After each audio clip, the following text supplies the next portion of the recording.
Yesterday evening, Mendenhall hosted controversial conservative speaker and political commentator Tomi Lahren. The East Carolina University chapter of Turning Point USA invited Lahren to give her side of the political spectrum. For Lahren, advocating free speech was her main message of the evening. Well, I would never prohibit anyone from speaking up whenever they want to. I believe that's what we need to do, and I think the best way to counter speech we don't like is more speech. Lauren's quick thinking, demeanor, and passion about touchy subjects in the United States on shows The Blaze and Final Thoughts is what quickly prompted her comments to go viral. You know, I think oftentimes people confuse anger and passion.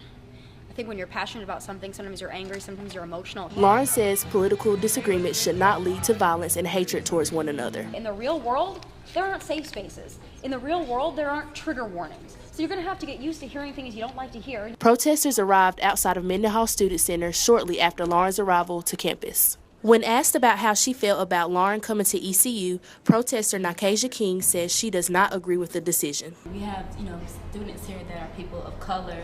We have Muslim students here, so to invite somebody that would say those things, for me, it just tells me how ECU might feel regarding me. Fellow protester Maya Hill feels like ECU has not lived up to their diversity standards and has now put their true feelings to the forefront by allowing Lahren to speak. It's really offensive what she says. None of it is really, she doesn't use facts to back it up, so it's kind of like, what are you doing? But yeah. On the other side of the table was student Sydney Hunnell. She says that Lahren brings good points to the table when speaking.